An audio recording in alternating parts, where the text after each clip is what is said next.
Vous avez sûrement déjà vu ce sac dans les marchés. Depuis quelques années, il défile aussi sur les podiums des plus grandes maisons de couture telles que Louis Vuitton ou Balenciaga. Dernièrement, la marque française Exotic for the People s'en est inspirée pour sa nouvelle collection de t-shirts. Douanier Merci en Côte d'Ivoire, Ghana Must Go au Nigeria ou Sac Tati en Algérie, je vous raconte l'histoire de ce sac, symbole d'une crise migratoire qui a marqué les relations entre le Ghana et le Nigeria.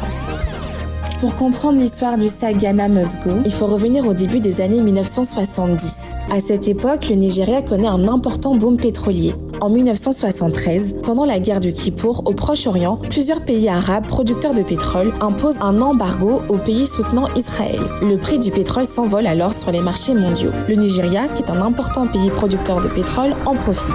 Son économie connaît une forte croissance.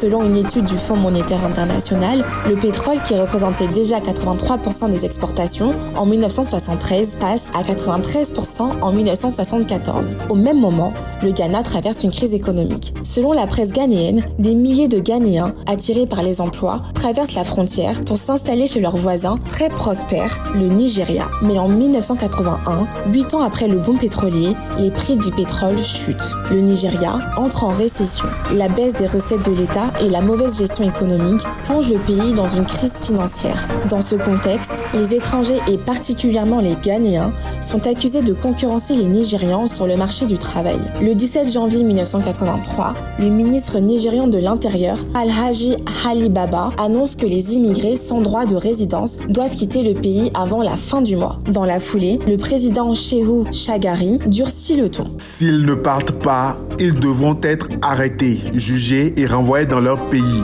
Les immigrés en situation irrégulière ne devraient, en temps normal, bénéficier d'aucun préavis. Si vous enfreignez la loi, vous devez en assumer les conséquences. Plus d'1 million de Ghanéens quittent alors le Nigeria selon les médias nigérians et ghanéens. Beaucoup utilisent ces sacs en plastique tissé pour emporter leurs affaires. C'est ainsi que ces sacs deviennent associés à l'exode de 1983. Ils sont alors surnommés Ghana Must Go. En français, Ghana doit partir, symbole du départ des immigrés ghanéens. Aujourd'hui, ces sacs sont toujours largement utilisés dans de nombreux pays africains. Plusieurs compagnies aériennes ont d'ailleurs interdit leurs utilisations comme bagages, notamment Air France en 2017, Ethiopian Airlines en 2023. Selon elles, ils dégradent les installations aéroportuaires et perturbent l'acheminement des bagages. Mais le Ghana Must Go ne se trouve plus seulement au marché.